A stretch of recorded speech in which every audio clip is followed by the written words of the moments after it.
ngaha turaje Nyagasani twitabira ingoma y'urukundo ku izina ry'Imana Data na Mwana na Roho Mutagatifu, amen. Amahoro bana b'Imana, ni muhumure, Imana iradukunda, ije kutugira neza kuri wa gatanu w'icyumweru cya mbere gisanzwe tariki 17 Mutarama 2025, ubwo duhimbaza Mutagatifu Antoine, umusaseredoti wiyeguriye Imana. Ngaya masomo agiye kudufasha kwegerana Nyagasani. Isomo rya mbere ni ryo mu mabara yandikiwe Abaheburayi, umutwe wa 4 umurongo wa 1 kugeza ku wa 5 n'uwa 11.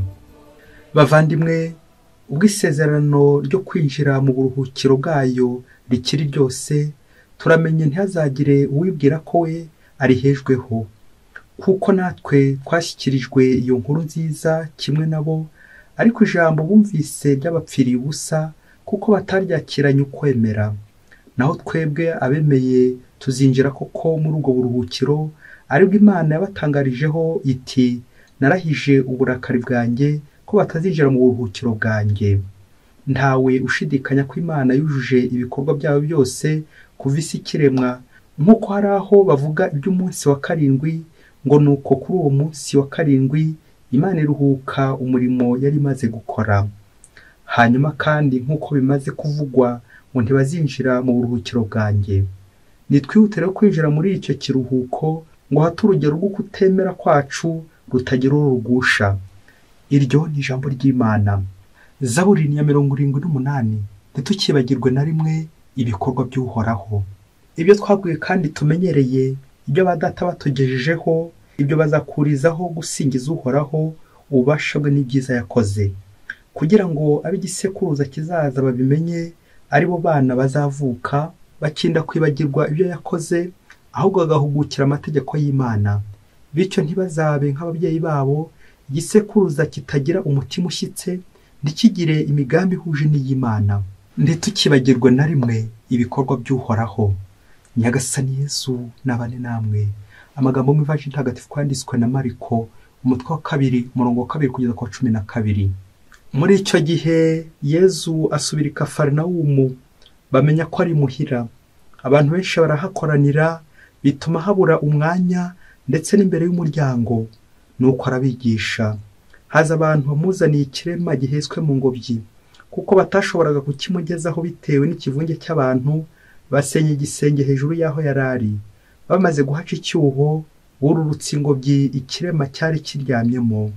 Yesu abonye ukwemera kwabo, abwira icyo kirema ati, mwana wanjye, ibyaha byawe urabikijijwe. Ubwo hakabigisha amategeko bamwe bari bicaye aho, bakibaza bati, igituma uriya avuga cyo ni iki? Aratuka Imana. Ninde ushobora gukiza ibyaha atari Imana yonyine? Ako kanya Yesu amenya ibitekerezo byabo, niko kubabwira ati, niki gituma mutekereza mutyo mu mitima yanyu?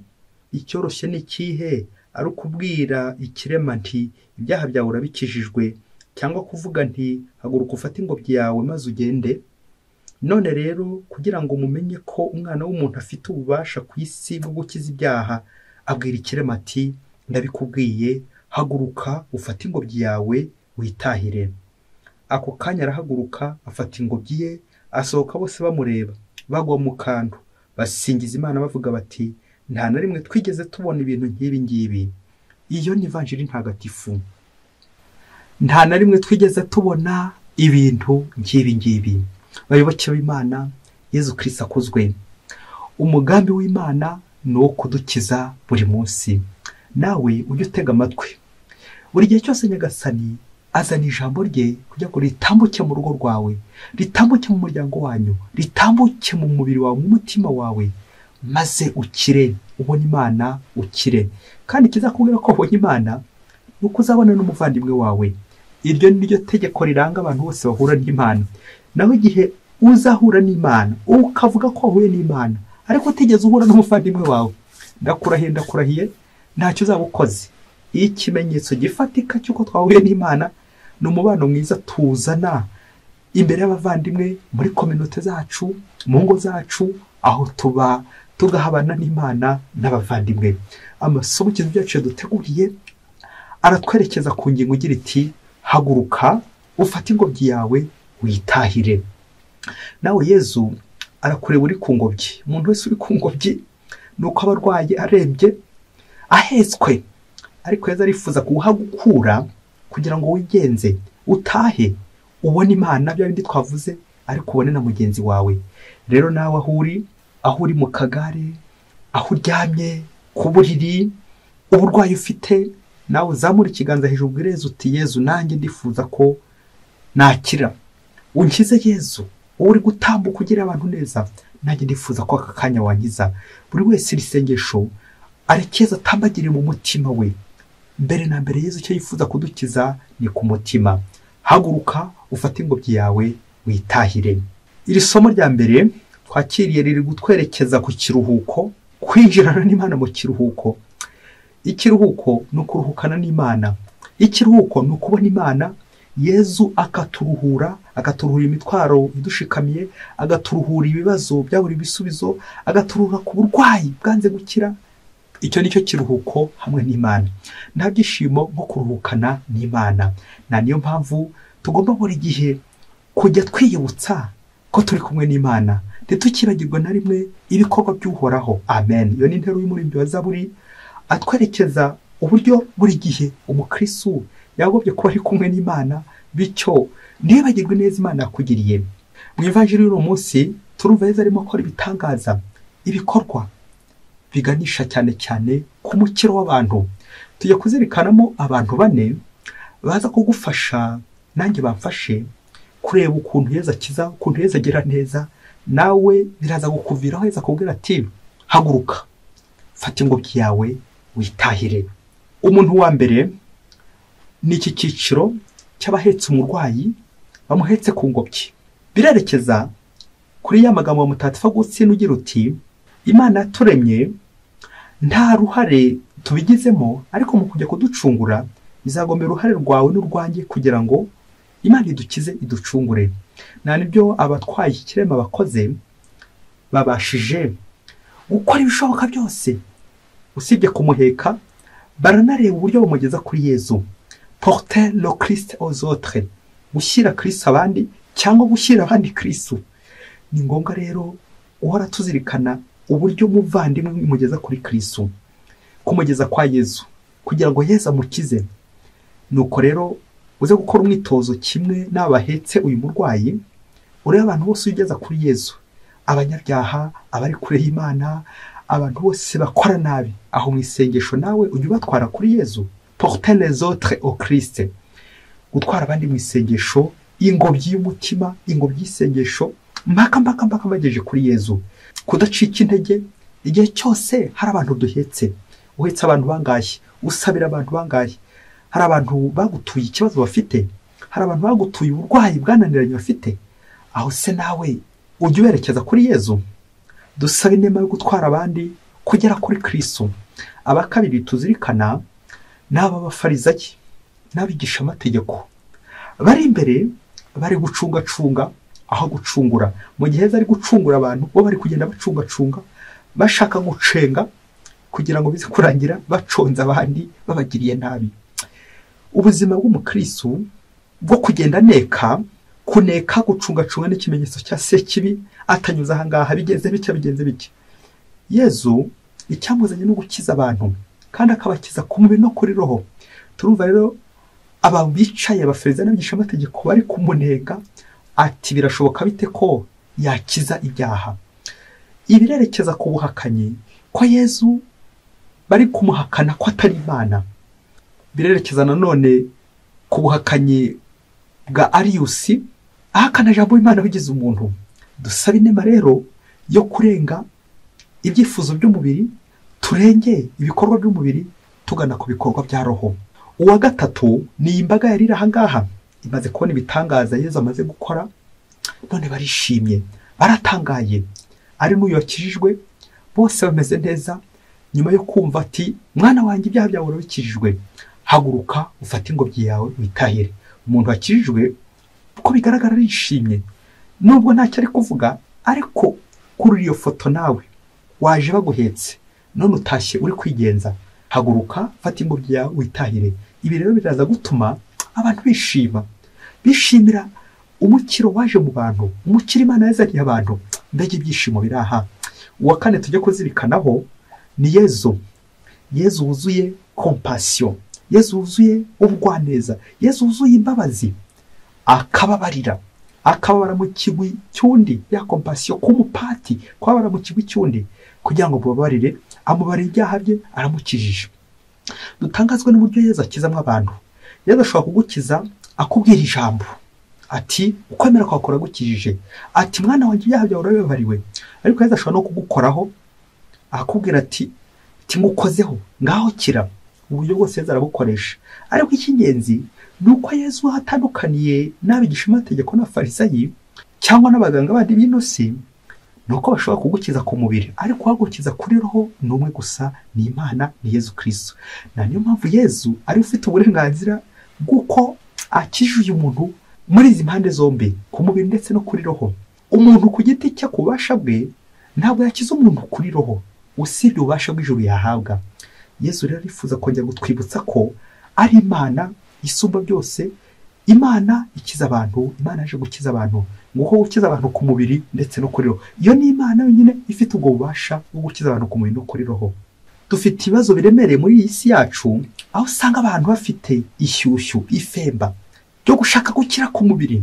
Abarwaye rubagimpande, abarwaye igifu, abarwaye malariya, inkomere, indembe, diabete n'izindi ndwara nyinshi cyane. Akenshi uzacuye mu byeyi niho bitarakubaho, akenshi dukunze kujya no mu isengesho tugira ngo Yezu adukize izo ndwara. Ese wowe ntibirakubaho ukajya gusenga ari ukugira ngo Yezu agukize indwara yo ku mubiri? None si indwara ya roho yo ikira ryari? Ko Yezu akiza umubiri na roho, wowe agukiza ryari? Wakize ryari? Warakize?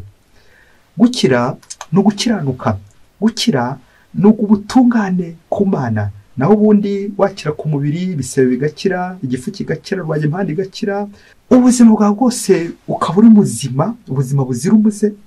Ariko niba udakiranukiye Imana, niba nta butungane ufite, n'ubundi ntabwo urakira nyabyo. Kuko gukira ni uko uri kugana kuri Yezu ukuyoboye, ni uko uri kugana ku Mana.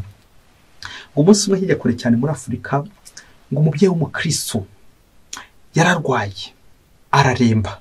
Nuko amaze kuremba, ngo yararwaye igifu cyamuzahaje, ngo akajya mu bitaro ajya kwivuza bikanga. Ibitaro byinshi arabizenguruka, cya gifu cyanga gukira. Uwo mubyeyi rero ngo yari afite umutima mwiza, yakundaga abantu, yari umuntu abandi bisangamo w'umukristo. Nuko igihe kiza kugera afata icyemezo cy'uko agiye kujya asenyera ubwo burwayi, kuko ntacyo adakora kugira ngo arebe ko yakira, ariko bikanga. Aho abayisengesho yo gusaba abarwayi, wa mubyeyi akaba yagezeyo impande nyinshi cyane, mu ntara nyinshi, yewe no mu bihugu byinshi. Nuko abandi bakristo bagasigarana ikibazo, uburyo abandi bose bakira igifu ariko we akaba atarakira neza.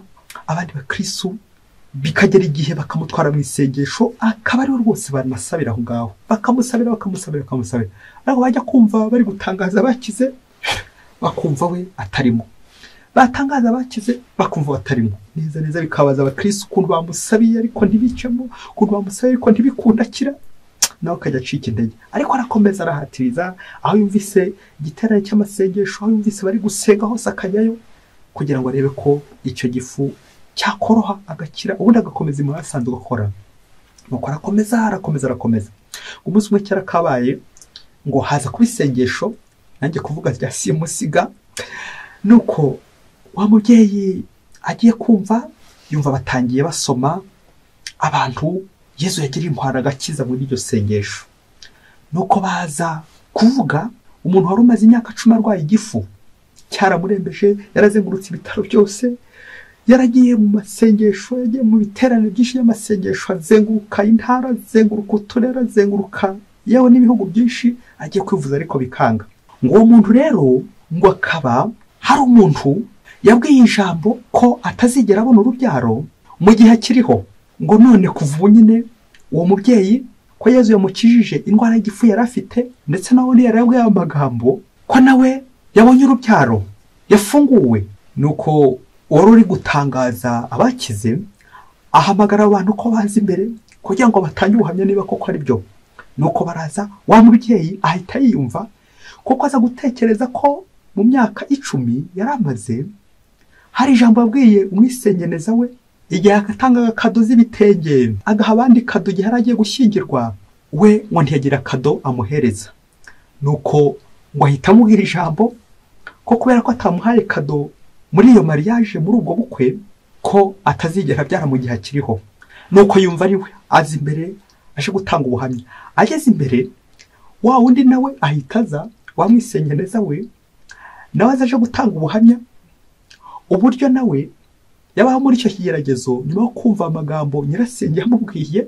Imyaka 10 yose yarishize nta rubyaro abona, ariko ibaza ukuntu azagenzereza uwo muntu wamubwiye bene amagambo meza cyo.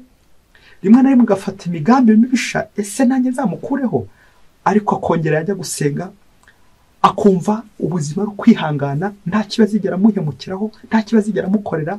Afata icyemezo cy'uko nyine agiye kwirundira mu Mana, ubundi agasenga ibisigaye akabiharira Imana, aho kugira ngo azahemuke ahubwo azaramuke.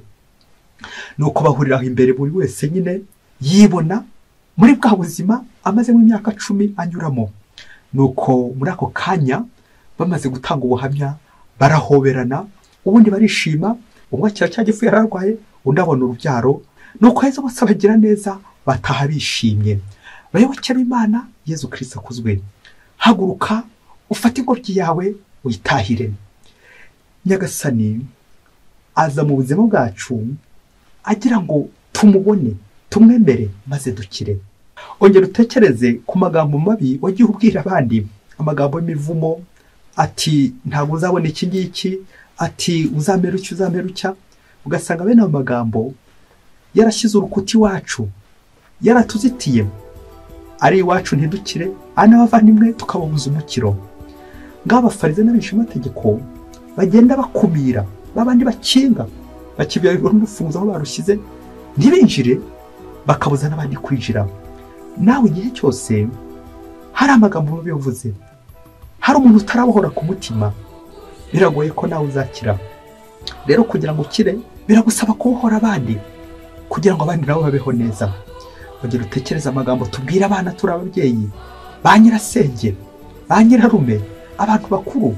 Uyu muntu mukuru umubyeyi ashobora kuvuga ijambo ribi rigafata, kimwe no kwavuga ijambo ryiza naryo rigafata. None se mubyeyi uri ingarani, uzajya wishimira guhorana imivumo mu kanwa kawe, guhora uvuma abandi, guhora utuka abandi? Wajya ubwira abandi akajambo keza, kuko nawe igihe kizagera ntukire ukabuza n'abandi gukira. Tuzasanga mu buzima bwacu akenshi dukunze kujya mu masengesho, ibiterane by'amasengesho, ariko ukazenguruka impande n'impande, ukajya ku ibanga ry'amahoro ugasengerayo, ati ngiye gukira, ndwaye diabete, ndwaye igifu, ndwaye kanseri.